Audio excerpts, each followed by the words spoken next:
Welcome to another lecture video for Law 20023, Business Laws and Regulations. So we will continue our discussion on the relevant provisions of the Revised Corporation Code of the Philippines, particularly um, a run-through of the rights of a stockholder.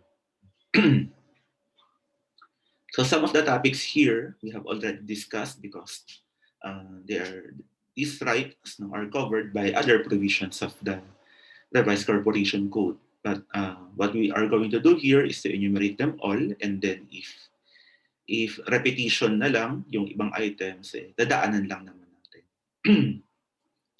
Okay, let's go through them one by one.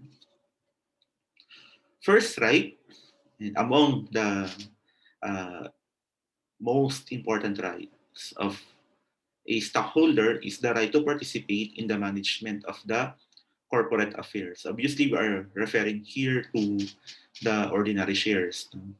Kasi generally, yung mga owners ng preferred shares, they do not participate in the management of the corporate affairs except for ASIMID. No? They are allowed to participate in the decision making if the matter pertains to ASIMID. Now, in a previous lecture video, I have highlighted that it is very important to identify yung voting requirements with respect to decision making, with respect to the management of the corporate affairs. So, in-enumerate ko lang dito yung mga possible na voting requirements na meron tayo sa Revised Corporation Code. So, there are decisions where it is required that majority of the board of directors, and then it must be concurred upon by the stockholders representing at least 2/3 of the outstanding capital stock. So example would be the amendment of the articles of incorporation, entering into a management contract.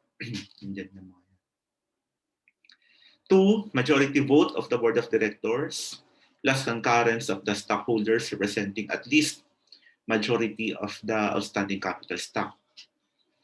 So, amendment of the bylaws. Third, stockholders representing at least 2/3 of the outstanding capital stock. Ano meron dito? Removal. Removal of a director. Marami.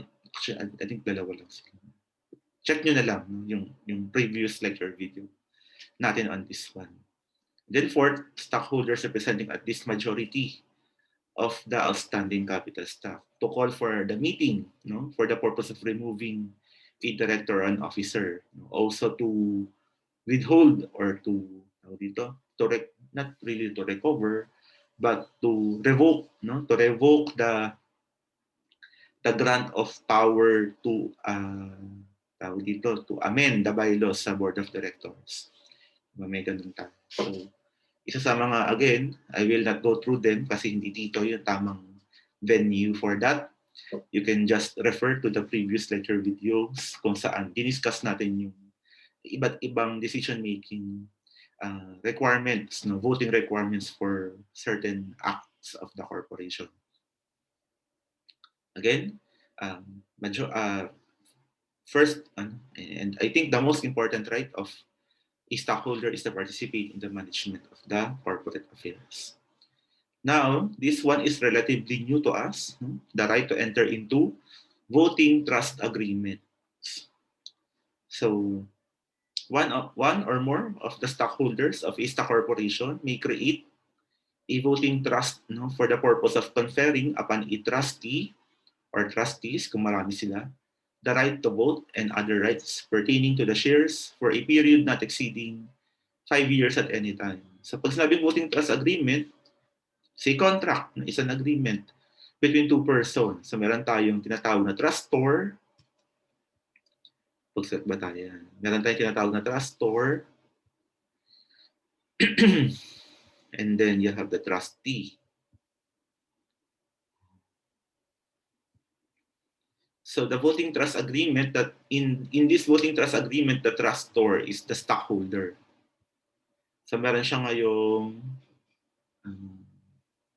kumbaga pinagkakatiwalaan, ililipat niya sa ibang tao or ibang mga tao, kung marami sila, yung kanyang karapatang bumoto, no, right to vote, and other rights pertaining to the shares, kasi stockholders nga siya, pertaining to the shares. So meron silang agreement.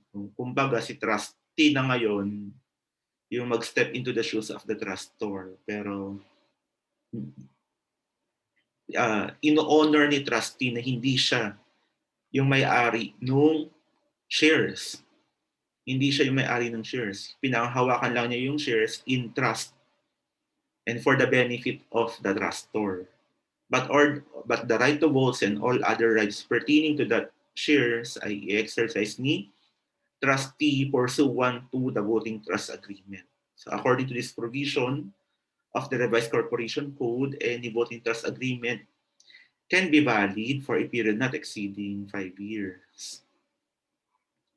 Isipin mo, sir, iba ba ito sa proxy? Iba ba yung voting trust agreement sa proxy? Iba yon. Ang proxy ay tawag dito, special purpose. And ginagamit ang proxy for generally for attending in meetings. If a person, if a stockholder will not be able to attend the stockholders meeting, election, then he can delegate, he can ask a representative, proxy, to attend on his behalf. Na siya na lang, proxy, substitute, kumbaga. But it's temporary lang yung arrangement na yun for that specific meeting lamang. While voting trust agreement, medyo mas mahaba siya relatively mas mahaba yung nagiging effectivity ng voting trust agreement if you will compare this one to a proxy agreement. So in case of a voting trust specifically required as a condition in a loan agreement, the voting trust agreement may be for a period exceeding 5 years, but shall automatically expire upon full payment of the loan. For a better understanding of this one, we will have an example. So si X, si X yung stockholder natin. Si Y. Ngayon, X obtained a loan from Y. Sabi ni X kay Y, pautang ako 1 million. Eh si Y ngayon, sabi ni Y, paano ka makakabayad? I don't know if you really have the capacity to pay that 1 million. Ang sabi ni X, alam mo why I am a stockholder in ABC Corporation. I am 20% stockholder in ABC Corporation.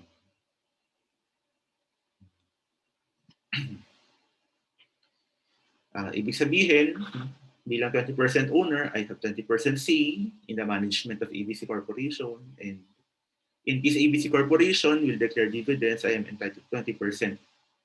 Kung magkano man yun, dividends, 20% sa akin. Ganyan. Sabi ni X kay Y. Sabi ni Y, that's good. Okay na. I'm satisfied that you will be able to pay. But I want you, sabi ni Y kay X, I want you to execute, let us execute, I want us rather to execute a voting trust agreement. Sabi ni X, anong ibig mong sabihin doon? So, yan, we enter into a voting trust agreement, malalaman niyo mamaya kung anong gagawin nila, yung specific na procedure. Pero ang ultimate purpose ni Y is that, okay, gusto ko ako mag-exercise ng 20% na yan. And in fact, gusto ko ma-ensure na kapag nag-declare ng dividends yung ABC Corporation, I will receive that. And any dividend, kung ano man yung dividend na i-declare ng ABC Corporation at ma-receive mo, mapupunta sa akin as payment for the 1 million loan. Yan sabi nila. Okay. What if their agreement is the voting trust agreement, they have this stipulation that the voting trust agreement will subsist the loan or will coincide. The term of the voting trust agreement will coincide with the loan. Ibig sabihin, hanggat hindi nababayaran yung utang na 1 million by way of dividend, application of dividend payment, tuloy-tuloy lang yung voting trust agreement. Kasi if you will recall, dito sa first portion, hindi pwedeng lumagpas ng 5 taon ang voting trust agreement. Pero kung nakasalalay, no, kung kumbaga naka-match, no, naka-condition siya sa isang loan agreement, then even if lumagpas ng 5 taon yung voting trust agreement, hangga't hindi nababayaran, kunyari 5 taon na, ang nababayaran pa lang doon sa 1 million na utang ay 700,000. So hindi pwede ma-terminate yung voting trust agreement at invoke mo. Teka lang, 5 taon na tapos na yun. Hindi pwede. Kasi hindi naman yung term ang naging condition dito or yung naging primary consideration dito. But the loan, payment of the loan. So mag-extend ngayon sa 5 years. For example, on the 6th year, nabayaran 900,000 lang. Palang of the entire 1 million, then hindi pa rin siya ma-terminate on the 6th year. Tutuloy siya on the 7th year. If on the 7th year, meron uling dividend declaration, na fully pay na ngayon yung 1 million na loan, then the voting trust agreement, according to this provision of the law, shall automatically expire upon full payment of that loan. Since na full payment na nga yung, fully paid na nga yung 1 million na loan pursuant to the dividend declaration of ABC Corporation and applied to that loan, then the voting trust agreement between X and Y will automatically expire or terminate. A voting trust agreement must be in writing. No? So walang oral na voting trust agreement, dapat nakasulat siya, and notarized. So public document dapat siya, notarized, and shall specify the terms and conditions thereof. So for a period of 4 years and 5 years or condition upon the payment of a loan, ilalagay mo yan sa voting trust agreement. A certified copy of the voting trust agreement shall be filed with the corporation and with the Securities and Exchange Commission. Otherwise, the agreement is ineffective and unenforceable. So yun yung effect. If you fail to comply with the procedure or with the formalities, no, outlined by the revised corporation code, it will not render the voting trust agreement void. It is merely ineffective and unenforceable. So meron pang other procedure, no, for the validity of the voting trust agreement. The certificate or certificates of stock, kung maraming covered na certificates yung voting trust agreement, covered by the voting trust agreement shall be cancelled and new ones shall be issued in the name of the trustee or trustee, stating that they are issued pursuant to said agreement. So going back to our example, no, kung nanyaring si X yung trustor natin dito, si Y yung trustee, so obviously, if you will examine the certificate of stocks, you will see that it is X. They will be registered in the name of X kasi siya nga yung stockholder. So they will have to surrender for purposes of the implementation of the voting trust agreement. X will have to surrender the certificates of stock in his name. And the corporation will cancel those certificates of stock and issue new ones in the name of Y as if si Y na ngayon yung stockholder on record. Pero that is not the case because the issuance of the new certificate of stock in favor of Y will state that they are issued pursuant to said agreement. Makikita mo doon na merong stock certificate in the name of Y, issued in the name of Y, pero may annotation nakalagay doon. It may be annotated at the dorsal portion of the stock certificate itself or attached thereto, naka-stapler siya. And it will form an integral part of the certificate of stock. Nakalagay doon that these shares, kunyari 10,000 ordinary shares, issued in the name of Y is pursuant to the voting trust agreement entered into between them, tapos lalagay mo na yung terms and conditions, which will last for, let's say, 5 years or ganito, etc., until the full payment of the loan, if that is the case. Enumerate mo to. So people will not be misled na si Y talaga yung owner ng shares. Owner lang siya nun in trust and on behalf or for the benefit of X. So X talaga yung beneficial owner. The books of the corporation shall state that the transfer in the name of the trustee or the trustees is made pursuant to the voting trust agreement. So yung mga corporations, meron tayong tinatawag na STB, Stock and Transfer Book. So dito naka-record, para siyang ledger, naka-ledger siya, record siya kung ilang shares na ba yung na-issue, kanina na-issue, sino yung mga nag-subscribe, sino may utang pa, yan. Sino fully paid, sino mga na-issue na ng stock certificate, etc. etc. Now, dahil mayroon ng cancellation ng shares in case of a voting trust agreement and new shares will be issued in favor of the trustee, then the corporate secretary, siya yung may hawak ng STD. The corporate secretary is obliged to, is mandated by law to record the transfer of the shares in the STB, in the shares, in the stock and transfer book. But that entry, that entry in the stock and transfer book shall clearly indicate that the cancellation of the shares from X cancellation ng shares na X and the issuance of shares kay Y is pursuant to a voting trust agreement. Again, para kung sakali mapalitan sila lahat, it's possible na lahat ng director, lahat ng corporate officers ay mapalitan without affecting the life of the corporation. May new set of directors, new set of corporate officers, they will be aware na si Y pala, stockholder siya dito pursuant to this voting trust agreement. Trustee siya ni X yung trustor. So aware sila. Kasi pag ni-record mo lang siya without that kind of annotation or notice or record, then baka ma-mislead yung mga future members ng board of directors at mga officers. So you have to clearly indicate. Actually, hindi ikaw. In case na maging corporate secretary kayo, kailangan yung gawin yan. The trustee or trustees shall execute and deliver to the transferor voting trust certificates which shall be transferable in the same manner and with the same effect as certificate of stock. So, ang gagawin ng trustee, nililipat nila sa transfer or sa trustor yung voting trust certificate. The voting trust agreement filed with the corporation shall be subject to examination by any stockholder of the corporation in the same manner as any other corporate book of record. Mamaya malalaman natin na bawat stockholder ay merong right to examine corporate books and record. Parang partnership, meron kang right to examine the books. As a stockholder, you also have that right to examine the corporate books and records. Since voting trust agreement will form part of the corporate books and records of the corporation, as a stockholder, you have the right to examine those voting trust agreements.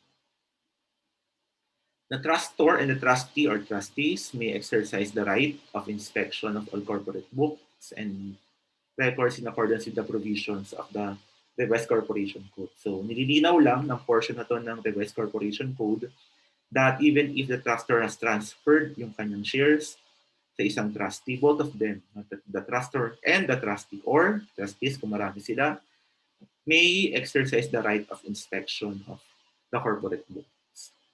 Any other stockholder may transfer the shares to the same trustee or trustees upon the terms and conditions stated in the voting trust agreement, and thereupon shall be bound by all the provisions of the said agreement. So binabanggit lang ng portion na to ng Revised Corporation Code na walang prohibition sa isang tao na mag-act as trustee for more than one stockholder. So for example, ako, trustee na ako ni stockholder X, nating prohibits na walang prohibition sa batas natin para mag-act ako as trustee naman ni stockholder Y or stockholder Z. If they want na mag-enter kami ng voting trust agreement, then so be it. Allowed naman daw yon under the Corporation Code.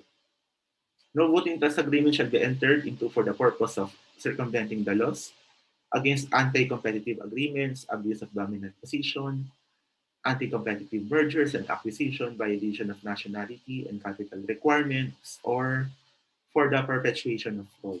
So since a voting trust agreement is essentially a contract, and all contracts are meron tayong tinatawag na autonomous. Diba? Meron tayong rules sa Oblicon that the contracting parties may stipulate in their contract whatever they want, whatever they may deem necessary or desirable. As long as those terms and conditions or stipulations are not contrary to law, morals, good customs, public order, and public policy. Ganun din naman ang voting trust agreement since essentially it is a contract. So hindi kayo pwedeng mag-enter into a voting trust agreement if your purpose is to circumvent the laws. So for example, meron for example ng corporation where the constitution or our laws require na it must be, let's say, 70% owned by Filipino citizens. So si X, for example, ay owner,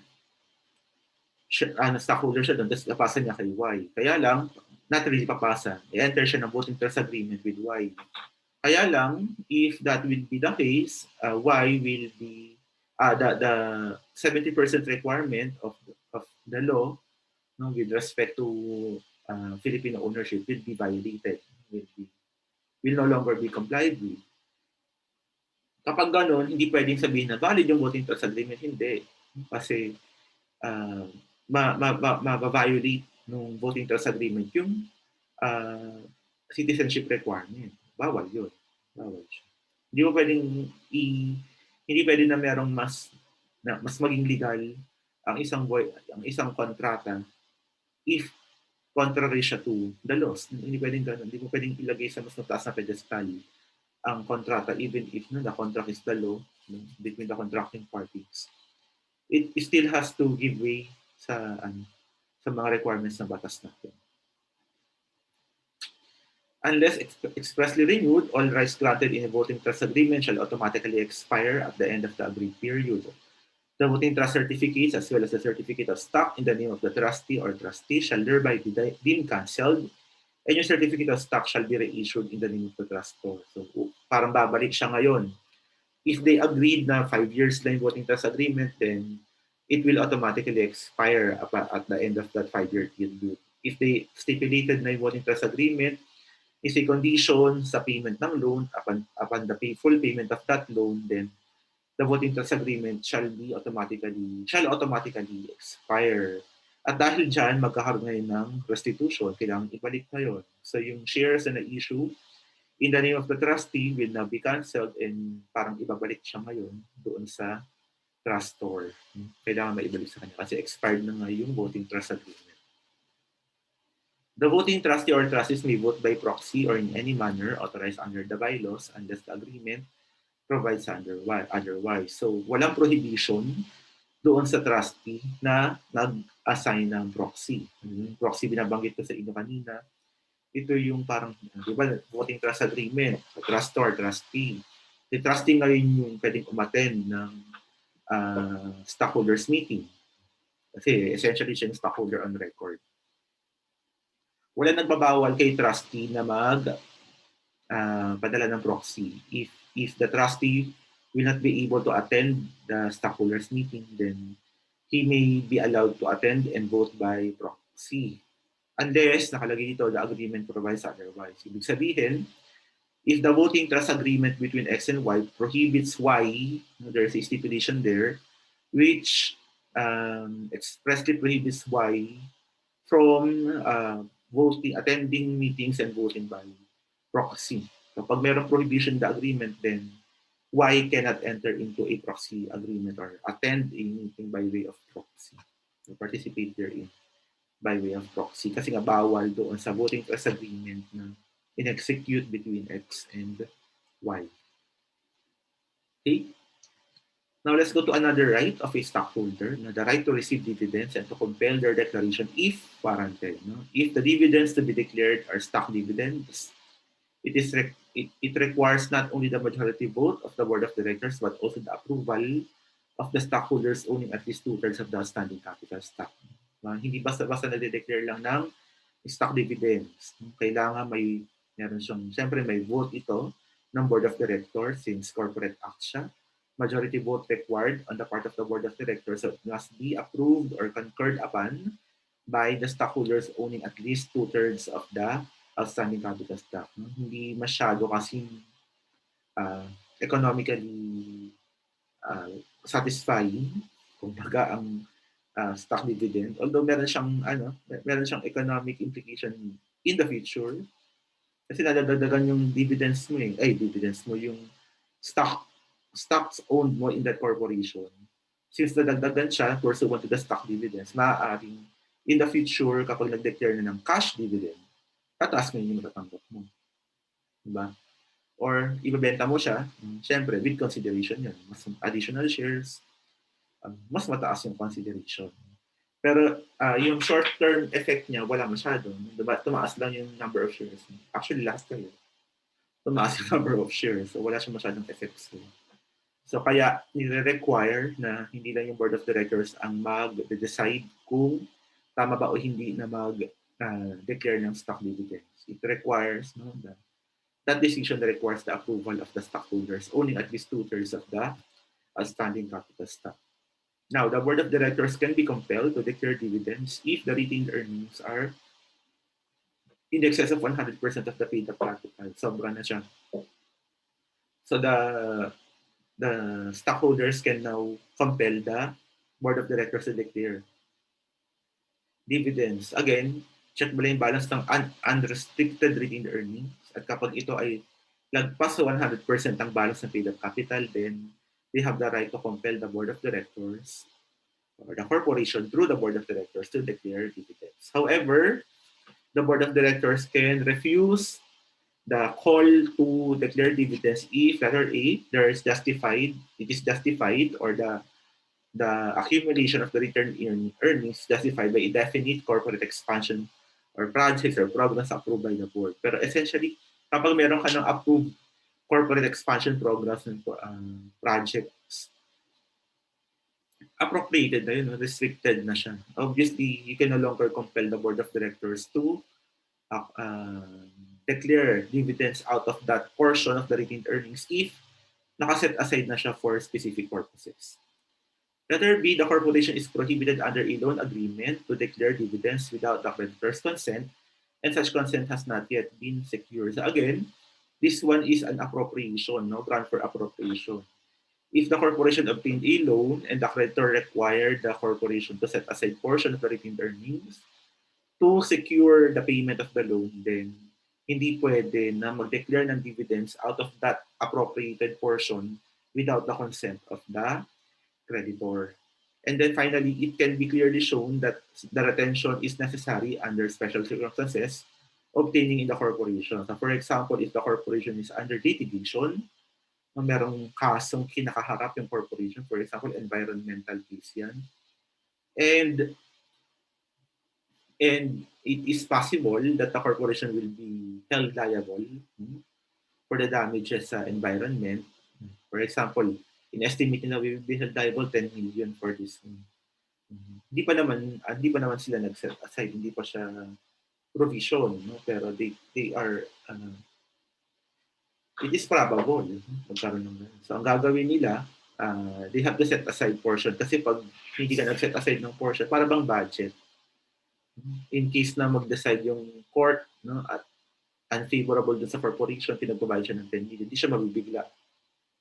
Kasi meron ng portion ng retained earnings na tinabi niya for that particular situation. If there are no retained earnings, dividends as a rule cannot be declared out of capital stock. Siyempre, dividends can be declared only out of retained earnings. If there are no retained earnings, there can be no dividends. However, there are a few exceptions. You can declare dividends out of capital stock in case of liquidating dividends. Siyempre, liquidating dividends, balikan na yan eh. Binabalik mo na sa stockholder yung investment niya. So, malamang, yung capital stock itself na ang iba, i-declare mo sa kanya, ibabayad mo sa kanya. Or in case of investments in wasting assets such as mining, oil well, forest, ganyan, timber, land, mga wasting assets yan. So you can declare dividends out of capital stock. Next, another right of a stockholder is to transfer shares of stock. Dahil ang shares na pag binili ni X, binili ni Y, property nila yan. Binili ko, syempre property ko yun. And as the owner of that property, I have the right to dispose of it or transfer it to anyone that I want. Unless there is a prohibition doon sa corporation, particularly in cases of closed corporations. Pero kung hindi naman siya closed corporations and there's no prohibition stated in the Articles of Incorporation as well as in the stock certificate, then it is the absolute discretion of a stockholder to transfer his or her shares to another person. Gusto niya, ibenta niya, or i-donate niya. Walang makakapigil sa kanya. Subject only to the reasonable restrictions such as options and preferences as may be allowed by law, inclusive of the right of the transferee to compel the registration of the transfer in the books of the corporation. So kapag ganyan, again, yung restriction mo na lang ay with respect to closed corporations. Or if there are restrictions identified in the or enumerated in the articles of incorporation or in the bylaw, in the stock certificate. Kasi it's possible ganito. The corporation is an IT corporation. Yan nilang IT corporation. Let's say the corporation is an alumni organization. Alumni ano siya? Alumni group. Siyempre, no, makakapag-transfer ka, pag alumni ka, kunyari, Kulyat Elementary School Alumni Association Inc. So, siyempre, samahan siya ng mga alumni ng Kulyat Elementary School. So, if you are not an alumni of the Kulyat, you can include, obviously, in the Articles of Incorporation that only the graduates of Kulyat Elementary School may be allowed to own shares in this corporation. That's a reasonable requirement, di ba? Isang alumni organization, ba't ka naman magpapayag na bumili ng shares hindi alumni, di ba? Or let's say it's an organization of engineers, civil engineers in the Philippines. Alumni organization. Ang PICPA ba? For example, PICPA, the Philippine Institute of Certified Public Accountants. Hindi lang ako sure kung meron bang, kaya lang yata ito na stock nito. Anyway, ganun din naman yung point. No? Hindi mo matatransfer yung membership mo doon. At hindi rin pwede magpa-member sa PICPA kapag hindi naman certified public accountant. Ganun na ganun yung point dito. Siyempre, di ba, it's acceptable and reasonable na yung PICPA, i-admit lang niya as member yung mga CPA. Hindi pwede sabihin, magpapamember ako dyan, CPA ka ba? Hindi. Kaya kasi tinawag na Philippine Institute of CPAs Ba't mo i-insist yung sarili mo na sumali dito? Then, parang ganun lang naman yung point dito. Pero hindi pwedeng arbitrary. For example, ano siya, dapat ikaw ay merong ano siya, kunyari may kotse. Hindi naman patungkol sa kotse yung, wala namang kinalaman sa kotse yung korporasyon. Kunyari, ano lang siya, mag-ooperate ng convenience store. Ganyan, convenience store. It is a requirement that the stockholders must own, let's say, Ferrari cars. Bakit? Di ba? Yun yung mga andun, yung mga kakaibang bagay. Anyway, so dito, kung ikaw yung stockholder, ang point, no? Dahil sa iyo yan, ikaw yung may-ari niya, bahala ka kung ano gusto mong gawin. If you want to transfer it, so be it. As long as you will comply with the requirements of the law of the Revised Corporation Code or the restrictions, if any, as provided in the Articles of Incorporation of the corporation which issue that shares na gusto mong i-transfer. Binanggit din dito that you have the right to compel the registration. If nabili na nung stockholder yung shares sa transfer na sa kanya and all, nabayaran na yung mga tax na kailangang bayaran, he or she, that new stockholder can compel the registration in the stock and transfer book.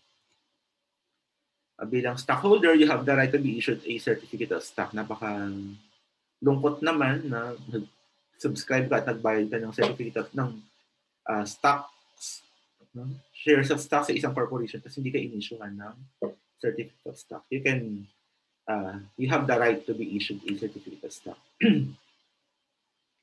You also have the right to exercise preemptive rights, no, na discuss ko na to before kaya wala nang nakalagay dito.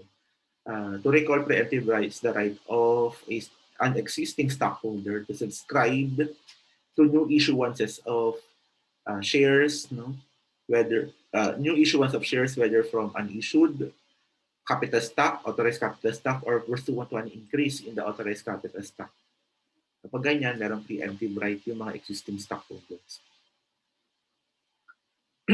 And I think I have differentiate it with or from right of first refusal. Hanapin nyo na lang yung videos natin. To exercise their appraisal right. Ito madalas natin ito narinig and actually dinaanan ko na to before naman. Although pahapyaw lang. Dito is i-detalye natin paano ba gumagana itong appraisal right na ito. Appraisal right is the method of paying a stockholder for the taking of his property. It is a statutory means whereby a stockholder can avoid the conversion of his property into another property, not of his own choosing. Nangyayari sa appraisal right, merong certain decisions, merong corporate acts na hindi ka masyadong agreeable. Kunyari, increase in the number of the board of directors or increase in the capital stock. Hindi ka masyadong agreeable. Or the extension of the corporate term. Parang hindi ko yata gusto yun. Or entering into a management contract. Hindi mo gusto. So you dissent. You do not agree with a particular proposed corporate act. Kaya, kung gusto mo mangyari, dahil ayaw mo, you enter your negative vote. Dapat sabihin mo, dapat alam ng corporation na ayaw. Hindi pwede natahimik ka lang doon. Mali ba ng corporation, hindi ka naman nagsasalita. So you have to assert na hindi ako bayag dito sa gusto ninyong mangyari. It is contrary to my purpose, ganyan, or to my principle, or my philosophy, whatever it is. Ayoko na ho. So, gusto mo mangyari, bayaran nyo na lang po yung property ko. Yung shares, yung value ng shares ko. Sa inyo na yan, babalik ko na yan sa inyo. Tapos, kung magkano naman yung value ng shares ko na yan, bayad nyo lang sa akin. So, essentially, that is the kwento ng appraisal right. In case any amendment to the Articles of Incorporation has the effect of changing or restricting the rights of any stockholder or class of shares, or authorizing preferences in any respect superior to those of outstanding shares of any class, or of extending or shortening the term of corporate existence. Tandaan niyo, hindi lahat ng corporate act pwede mong let's say, insist yung appraisal right mo. Hindi lahat. Hindi lahat. So the right may only be exercised in case of amendment, which, ito lang yon, saan lang pwede, has the effect of changing or restricting the rights of any stockholder or class of shares, or of authorizing preferences in any respect superior to those of outstanding shares of any class, or of extending or shortening the term of the corporate existence. Meron siyang impact sa'yo bilang stockholder, hindi yung napaka-minor lang naman. Kunyari, nag-decide na bumili for example ng, or magpakabit ng internet sa PLDT, for example. Hindi ka amenable. Sabi mo, ba't PLDT dapat Globe? Sabi mo gano'n. Ba't PLDT dapat Globe? Globe lines dapat. Oh, tapos, dahil hindi ka lang amenable doon, gusto mo na appraisal, ayoko na. Suko ka na agad. Internet lang, no? So, hindi yun, no? Yung mga ganun, hindi mo pwedeng insist yung appraisal right. Tatanggihan lang yan ng corporation. Change lang naman kailangan ito. Hindi ka palang, mas dapat, you should have told, etc. Accordingly, if the amendment is to increase or decrease the number of directors, or change the corporate name, or change the principal office, the appraisal right is not available. So, hindi available ang appraisal right sa mga sumusunod. No? Increase or decrease in the number of directors, change of the corporate name, change in the principal office. In case of sale, lease, exchange, transfer, mortgage, pledge, or other disposition of all or substantially all of the corporate properties and assets as provided in the revised corporation code, pwede. Pwede yan. In case of merger or consolidation, pwede mong i-insist ang appraisal right mo. In case there's a decision to invest the funds in another corporation or a business or for any other purpose which is not the primary purpose, you can invoke your appraisal right.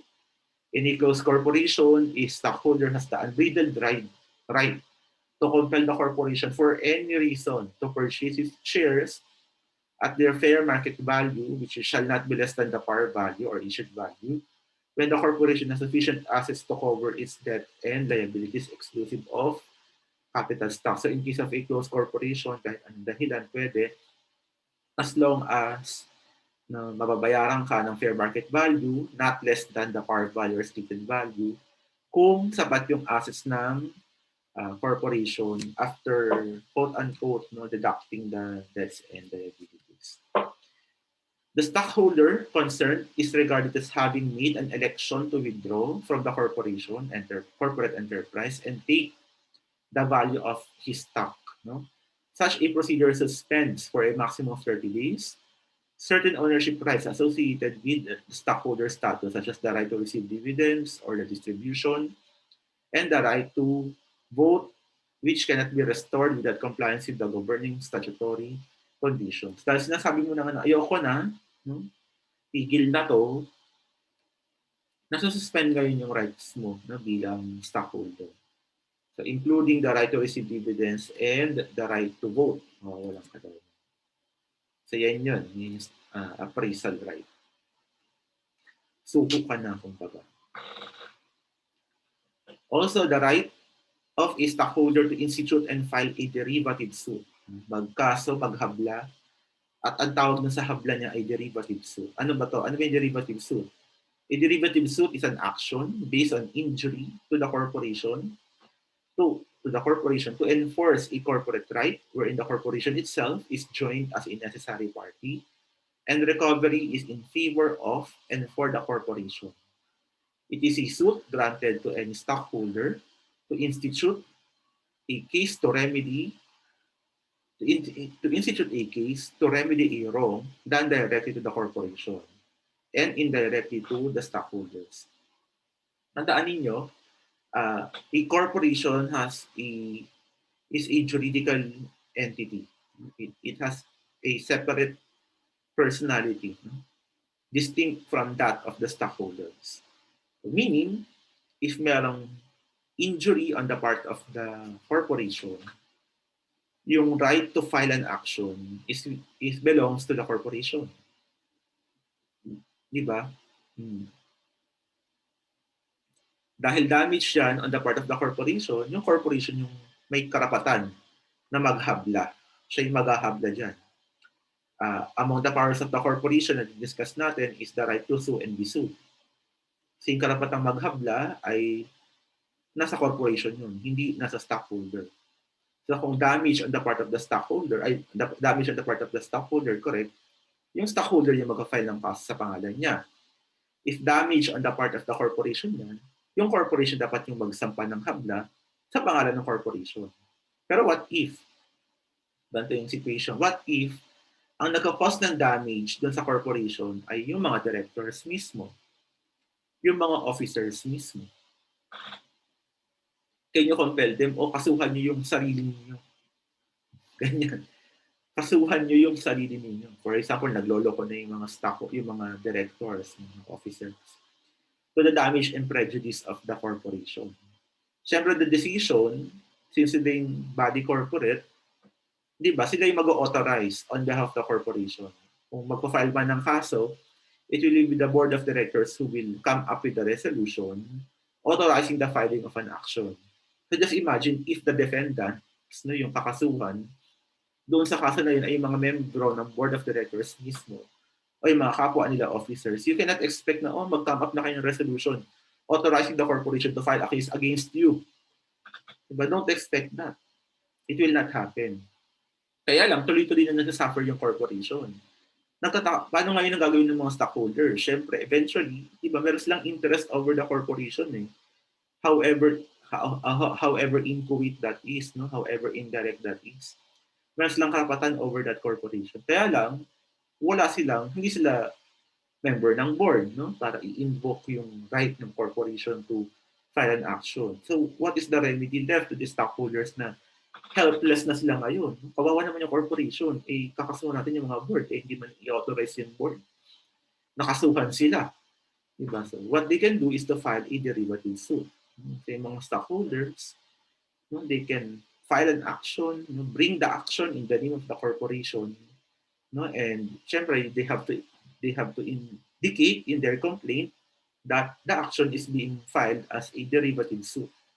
The party, the injured party dito sa kaso na to is the corporation. However, they have to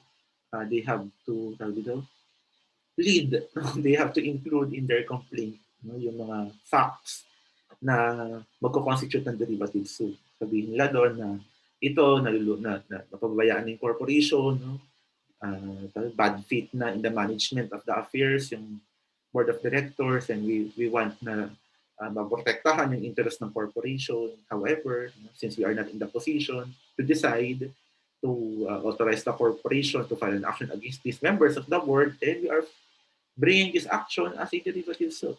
Parang ganun yung point ng derivative suit. Okay?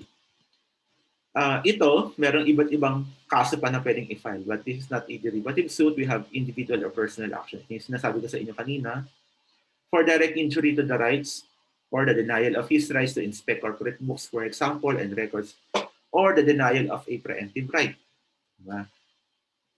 Since itong mga rights na to pertain to the individual stockholder, siya yung mag-file ng action. Sarili niya yun. Huwag niya nang idama yung corporation. Individual or personal action siya. Ito naman, representative or class suit, in which one or more members of the class sue for themselves as a class or for all to whom the right was denied, either as an individual action or as a derivative suit. So for example, kunyari 1 million silang stockholders. So you cannot expect naman na mag-file ng complaint yung 1 million. Mahirap yun. It will be burdensome on the part of the court na individually yung 1 million mag-file ng complaint, magsasampa ng complaint. So 1 million complaint agad. Yung pupunuin mo naman yung docket ng corporation. What you can do is to file a representative or class suit, in which case yung isa, or actually not necessarily isa, dalawa, or tatlo, 5 sila, which is representative of the entire class. Case to case basis to, syempre. Representative of the entire class. Kung sa tingin nila, sufficient na yung 5 or 10 as representative of the 1 million, then so be it. Or 100 ba? Basta hindi kayong lahat. So you are filing the action, kunyari, 5 sila, we are filing this action in representation of the 1 million stockholders. Ganun yung mangyayari. Representative suit siya or class suit. To recover shares which are unlawfully sold for delinquency. So if you recall, we have this discussion on delinquency sale. No? May mga procedure tayo na kailangang sinusunod for the validity of the delinquency sale. What if stockholder ka, aminado ka naman na meron kang unpaid shares na unpaid subscription, kaya lang nung binenta in a delinquency sale yung shares mo, may mga steps na hindi sinunod. You were never notified, yung walang call, etc. etc. Walang publication. May publication ba requirement? Tignan na lang ninyo kung anong meron doon. May mga hindi nasunod. Essentially, it will render the delinquency sale defective. At dahil defective yan, you have the right to recover yung shares na binenta in that delinquency sale. Just make sure you have the evidence to prove na meron ng defect doon sa conduct ng delinquency sale. To inspect the books of the corporation, that's a given. To be furnished by the most recent financial statement of the corporation, that's a given. Actually, pinapublish pang nila.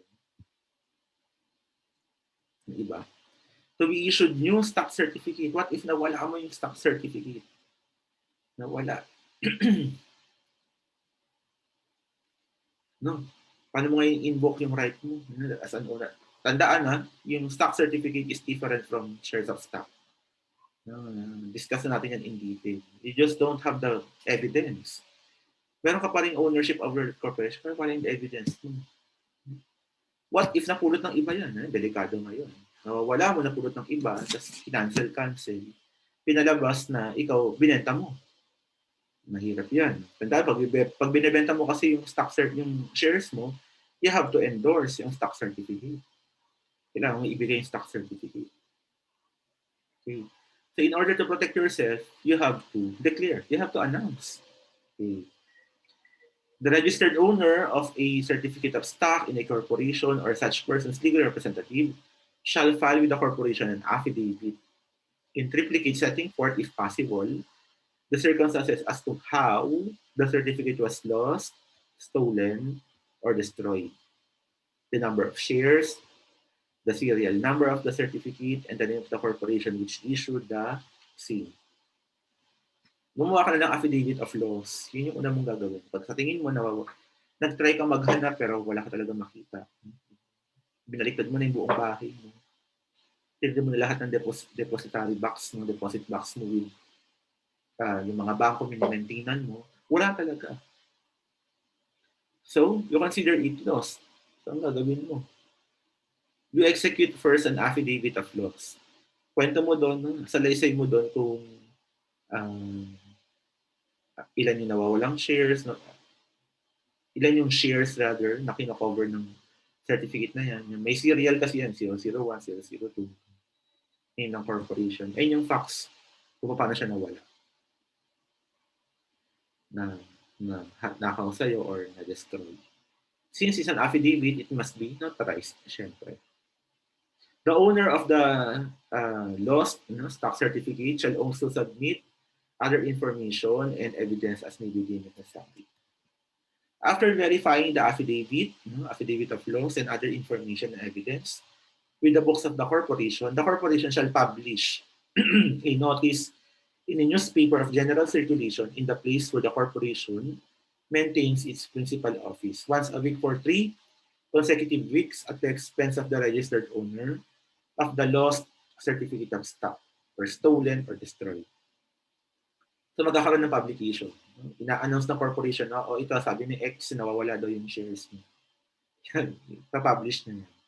Once a week for 3 consecutive weeks, sino magbabayad, ikaw na nakawala.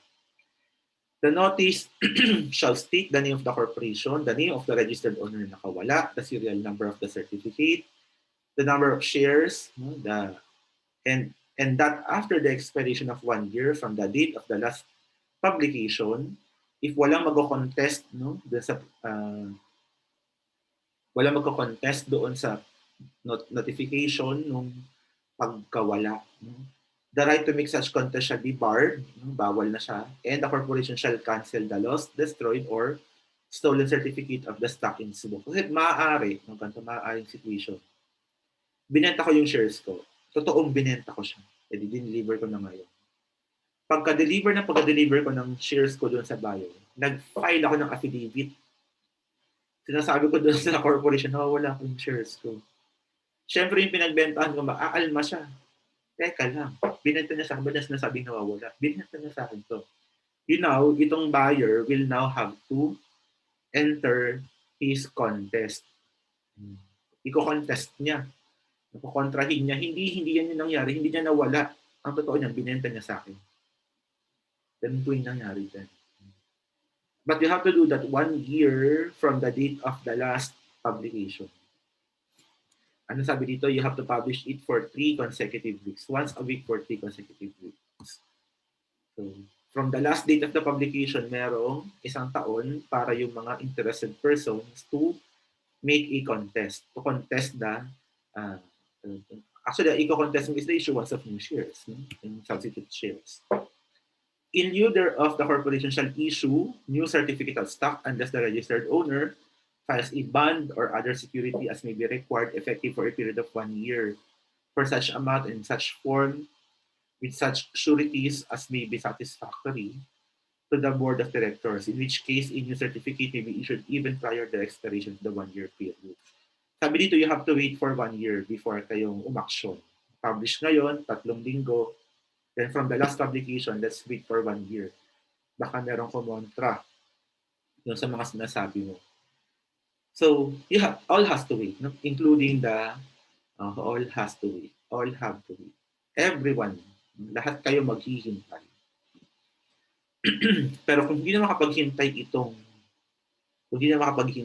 itong registered owner, pwede siya mag-post ng bond. Bond, ibig sabihin, insurance, no? Insurance yan. Ibig sabihin na parang confident ka eh. Hindi ko talaga to, wala akong nawawala talaga siya. In fact, willing pa nga ako mag-post ng bond, na kung sakali na merong magki-claim, ako yung actually, itong bonding company ang mananagot. Siyempre, ako yung mananagot dun sa bonding company. Ultimately, ako pa rin yun. Pero, ayan no, may bonding company na willing sumalo na kung sakaling merong damage na masasuffer yung corporation pursuant to my declaration na nawawala siya. No? May bond. Kung may bond na ipopost yung registered owner, then they don't have to wait for the 1-year period to expire. If a contest has been registered to the corporation or if an action is pending in court regarding the ownership of the certificate of stock which has been lost, stolen, or destroyed, the issuance of the new shares shall be suspended unless the court renders a final decision regarding the ownership of the certificate which has been lost, stolen, or destroyed. Kapag may nag-contest daw or kung merong action na final din, hindi mo a-actionan yung may kaso na final, hindi mo actionan yung request for the issuance of new shares.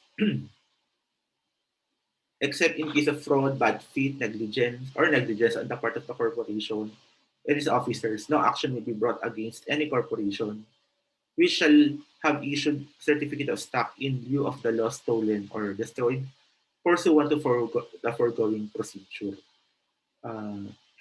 Nag-rely lang naman yung corporation. Nag-file ka ng affidavit, nanunumpa ka na totoo itong mga sinasabi mo. So naniniwala lang yung corporation sa'yo.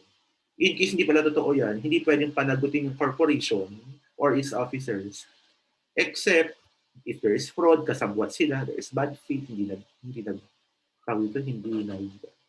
exert ng bad faith, alam pala niya na hindi pala nawawala, or negligent siya. Hindi siya nag-exert ng diligence in determining kung totoo ba o hindi. Yun nakalagay dun sa affidavit. Naging pabaya siya. So in case merong fraud, bad faith, or negligence, any damage suffered by the corporation pursuant to the issuance of new shares, liable yung mga yan. Karapatan din ng stockholders to ask to have the corporation dissolved. May mga grounds silence covered by a separate topic.